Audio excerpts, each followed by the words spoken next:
have a guest today that I met at a conference in Phoenix, and we both just absolutely gravitated to each other during a conversation that probably could have continued for hours if we both hadn't had to get back to work. So I am so excited to bring him onto the show because he just has so much fantastic information that anyone who is in and around motor vehicles and traffic needs to know about it. Jay Beeber, welcome to the show.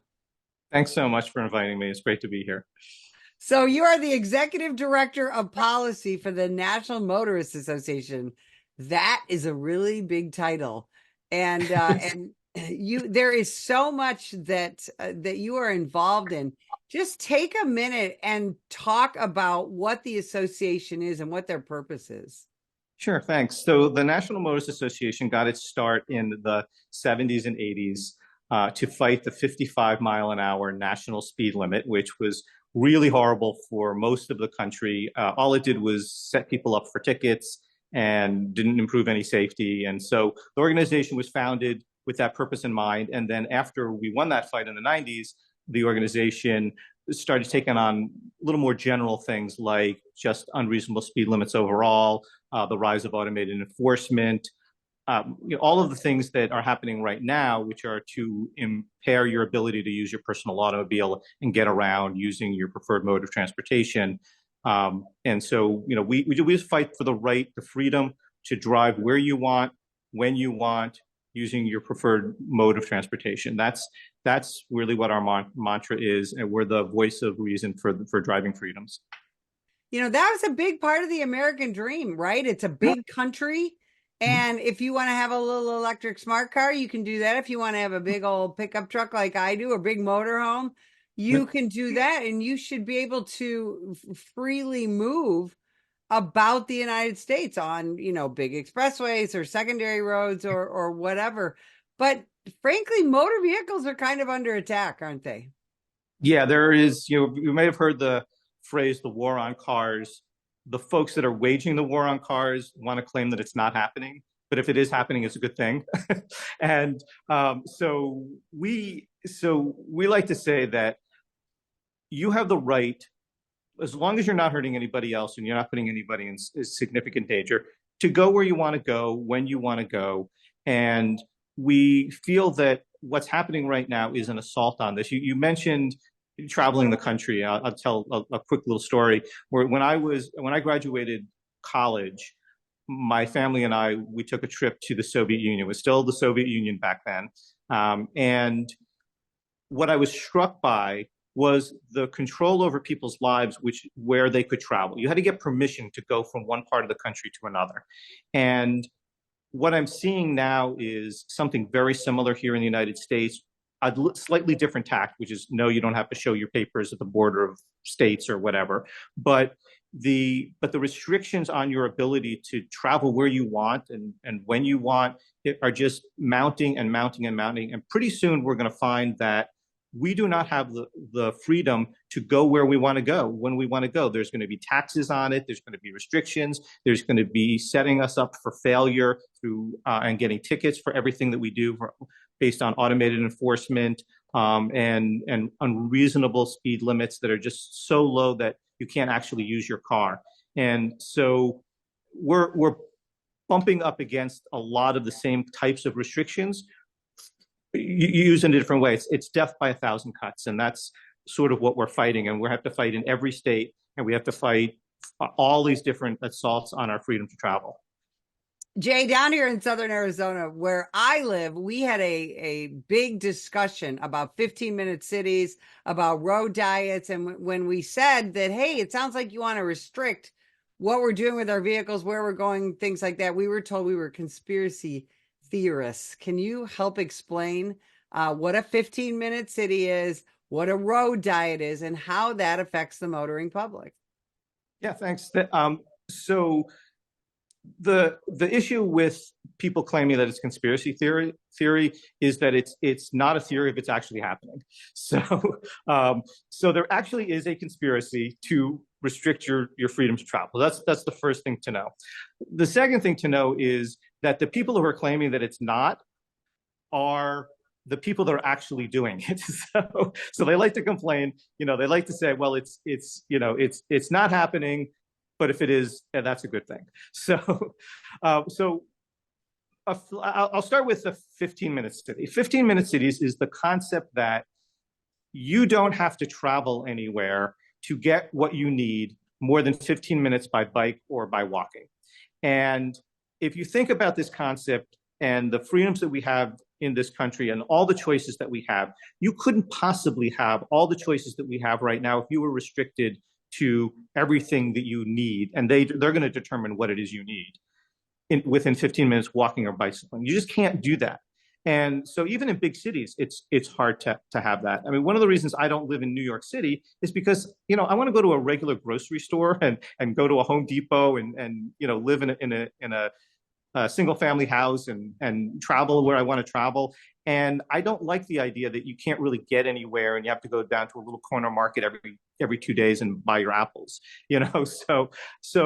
but the concept of 15-minute cities is actually happening in places in Europe right now, and people here in the United States are talking about it as well. Now they're talking about it in nice terms, which is, we're just going to offer everything that you need, but there's actual restrictions involved in this. And so what's happening in Glasgow right now is that they've divided up the city. I think it's into like 7 zones. You're not allowed to travel without restriction from one zone to another zone, even if you're right on the border. You have to go to an outer ring and travel all the way around. And this is to make it harder and more difficult for you to get around by personal automobile. If you want to ride a bicycle from one point to the other, perfectly fine. But if you want to use a car, can't do it. And Glasgow is a pretty small city to begin with. And so it's divided up into these different districts that you are penalized. And of course, they have to do that through surveillance in order to restrict you or penalize you for breaking the rules of going from one section of the city to another. And so this is really happening. And part of this is what you mentioned, road diets. It sounds really nice. I'm going to put the road on a diet, because the road is too fat, and it's not eating healthy. What really this is reducing car lanes, reducing capacity in the roadway, and backing up traffic. And they are changing the terms on us because now the term road diet has a negative connotation because people are now understanding what that is. So now they're starting to call it roadway reconfigurations, or roadway improvements.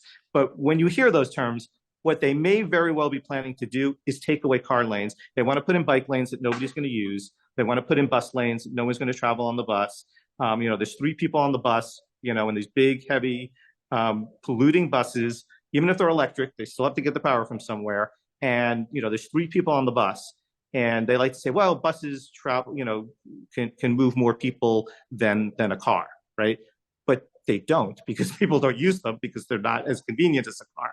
So a road diet is taking away car lanes in the name of safety, but it's really about backing up traffic and trying to force you to take another mode of transportation than your personal automobile. That's all that it's about. They don't want you to use your personal automobile. So everything that we'll probably be talking about today sort of filters into that. If you understand they hate the freedom of a middle-class lifestyle, and they hate the freedom that you can go where you want to go when you want to go there without getting permission from the government or getting on the government's bus that goes where they determine the bus goes, when the bus goes there. They don't like the freedom that's involved in personal automobiles. So they want to restrict that. And so everything that we'll probably talk about today is kind of, you have to filter through that lens and understand that that's their purpose. Even the ones that make no sense logically, if you filter through the lens, it starts to make sense. Jay, if you slow people down, in other words, if we reduce speed limits, are we going to save more lives? No, it's certainly if you reduce speed limits, and it's interesting the way that you phrase that, because lowering speed limits almost has nothing to do with the actual speeds that people travel at. So the way that it works is that people travel at the speed that the road feels comfortable for them traveling at based on the way the roadway is built. That's why on a big wide street with a bunch of lanes, people feel comfortable driving 45, 50, 55 miles an hour. Okay, but on a little neighborhood street, most people don't feel comfortable driving 55 miles an hour on that street. I'm not saying that some crazy people don't do that, but I am saying that um, that the vast majority of people, your neighbors, they're just driving, what the nature of the roadway is. And so what happens is when you lower the speed limit, all you're doing is you're lowering the bar to enforcement. You're not actually changing anybody's behavior. If there's a need to slow down speeds on a particular street, let's say it's a little shopping district, and maybe that built up over time, and there wasn't that when they built the road there, and you do feel like you need to restrict the speeds in that area, you have to change the nature of the roadway. But that's not necessary everywhere throughout a city. That may be a little area where there's a bunch of shops and a lot of pedestrians, and maybe 25, 30, 35 miles an hour is fine there. But they want to do this on all the streets. They want you to go no faster than 20 miles an hour in most cities. So they have this phrase called 20 is plenty. And that means that 20 miles an hour is plenty fast enough for you to go where you want to go. And think about how long in a city like Los Angeles or Phoenix area or whatever, that if you could only drive 20 miles an hour throughout the entire city, you'd never be able to get anywhere. That's their goal. So remember, when they say 20 is plenty, it's not about your little neighborhood street. It's about making it impossible for you to use your car. We're also seeing this trend in some areas of automated enforcement, red light cameras, speed cameras, and we're told that, law enforcement likes these because it's like having extra cops, an extra cop up on that, telephone pole, an extra cop up on that stoplight pole. Talk about the realities of automated enforcement. Well, let's first talk about the fact whether cops like them or not. Maybe the police chiefs like them because, and I'm not beating up on police chiefs here, but maybe they like them because the money can be used in their budget or for things like that. But the rank and file folks generally don't like these, and they know what's going on the street, and they know that these ticketing systems don't actually improve safety. Maybe around the margins for the actual, real crazy people out there that a police officer would pull over anyway when they're out on the street. But I'm always surprised at police officers who will support these programs and say, oh, it's a force multiplier. It's like having an extra cop out there. You can't compare a camera to a trained police officer. So I'm like that sounds pretty insulting to me, and I'm not a police officer. So, but that's why I'm surprised often that police officers will push these systems. And unfortunately, I think there's some people out there, because of the money that's involved in this, can see it leads to unintended consequence, to perverse incentives. And I can tell you stories about that if you want to hear about it. But I think the rank and file members of the police force understand that you cannot replace a cop on the beat, a cop traveling around in a police car looking for all the things that are dangerous out there, with a camera that is just simply there for ticketing. A police officer's purpose is not to ticket people. It's to make the road safer. It's to have a presence out there. And a camera does nothing more than catch mostly technical violations that a police officer would never issue a ticket for.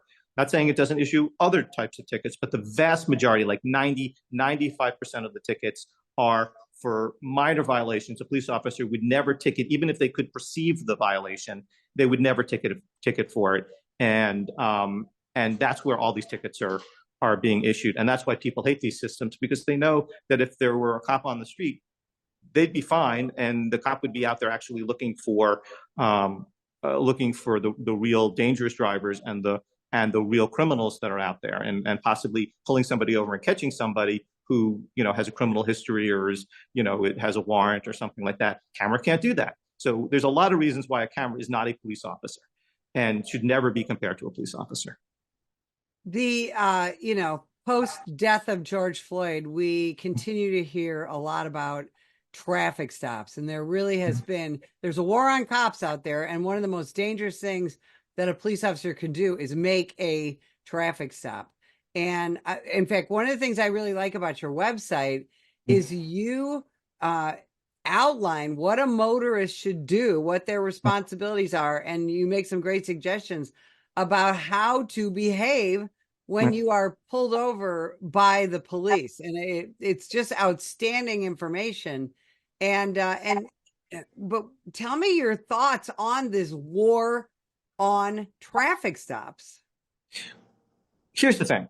The National Motors Association supports drivers and driving freedoms, but we don't support really bad behavior out on the roadways. I myself will call the police when somebody's using a cell phone or texting while they're driving down the highway. Not that we can always get somebody there to stop them, but there's definitely bad behavior out there that needs to be stopped, and we need police officers out on the street in order to stop those really dangerous drivers. They're the outliers. They're not the regular folks that are just trying to get from point A to point B. Unfortunately, sometimes police officers are forced by either politicians or by the administration to do some things which they probably know are not in the best interest of policing, and they're not in the best interest of safety. For example, you take a cop, you take them off the beat, you stick them at a corner and ticket people simply for just slowly rolling through a stop sign when no one's around. That's not a good use of policing, and it gives cops a bad name. So I understand that I don't blame the police officers for this. It's the people that are forcing them to do this. No police officer sits out there and says, you know what, I really want to go to work today and ticket as many people who aren't doing anything wrong. Like they want to go out there and they want to catch the bad guys, right? They want to catch the guy that's traveling 60 miles an hour down your neighborhood street. That's the person they don't want to catch. They don't want to catch the person that's doing the slow roll through a stop sign. Nobody's around. Their wheels just didn't quite stop turning. But unfortunately, they're forced to do that. So it creates a really bad feeling between the community and the police. But our organization likes to try to bridge the gap between policing and motorists, and talk about how the police are out there to make the road safer. Hopefully, that's what they're focusing on. And as a driver, when you get pulled over by the police, whether you think it's fair or not, that police officer, for the most part, he doesn't know what he's going to be encountering when he steps up to the car. And so you want to put him at ease. You want to be friendly. You don't want to give him a hard time. I say all this little jokes that the best way to get a ticket is when the police officer comes up to your window, go, "What do you want?" That is true. That's not going to get you anywhere. So we try to give it. We're writing a series in our quarterly magazine right now, how to handle a traffic stop, and we do talk about, look at it from the police officer's point of view first. Don't give them a reason to pull you over. Don't make yourself a target. And if you get pulled over, even if you think it's not fair, the side of the road is not the place to argue that.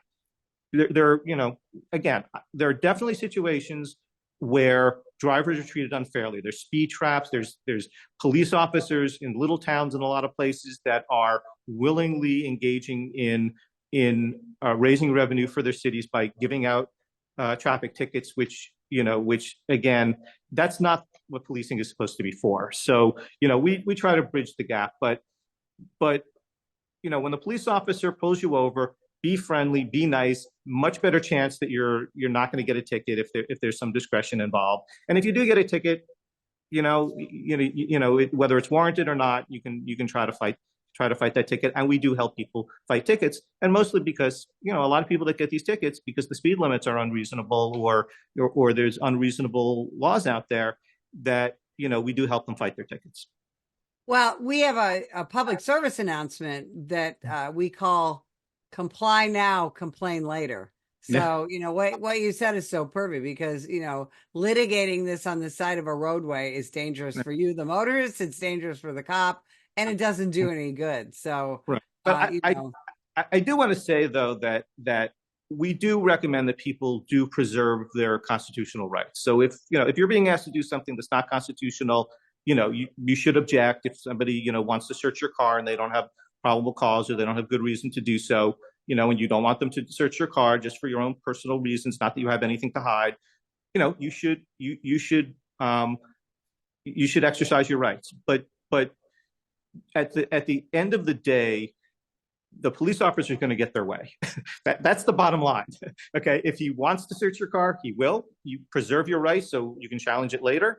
And if he wants to give you a ticket, he's going to. There are certain things you can do to try to convince them that hey, maybe I should just get a warning, or whatever. But it's best if we can bridge the gap between the police and the motorists, because we need our institutions. Our institutions in this country are breaking down left and right, and that breakdown between the trust between the police, the public, the courts, all of these things, is not good for our society. And we really have to come together and say, look, police are out there to do a job. When you're out there as a police officer, try to be friendly to people. I know you're trained to take control of situations. We understand that, but you don't have to be a jerk to people. I mean, I have a little phrase, which is, first and foremost, don't be a jerk. I use another word for jerk sometimes, but don't be a jerk to people. They probably won't be a jerk back to you. And that's how we should engage with everybody all the time, if we can. Jay, I got about 50 other questions for you, but where can people find you? Where can they find the website? There's so much great information on your website. Where can people learn more about what you do? Okay, well, the first thing you do is just Google National Motorists Association, and you'll find us, on social media. Our social media presence is growing. We're hiring somebody new to make that more of a presence. So that's not as robust as it could be. Our website is motorists.org. Motorists is plural. .org for organization, and that's the best way to find us. But you can just Google National Motorists Association, and you can find us. Has the time gone this quickly? Yeah, I know, it's crazy, right? It's crazy. We could do this for hours. We have to do a Joe Rogan podcast type thing. I know, right? Yeah, we truly do. Oh man, well, I tell you what. Jay Beeber, thanks so much for spending time with us today. And if you would like more information about the National Police Association, visit us at nationalpolice.org. Ma'am, put the gun down! Put the gun down! Last year, law enforcement officers were involved in hundreds of thousands of use of force incidents. A use of force incident is when an officer must use nonverbal tactics to gain control of a dangerous situation. Put the knife on the ground. In many cases, officers have no choice but to use force when a suspect doesn't comply with a lawful order. Use of force is always ugly. No one likes it, especially police officers. Together, we can help de-escalate these dangerous encounters. Help police officers by complying with their lawful orders. Don't attack, attempt to disarm, or flee from an officer. Use of force is an officer's last option.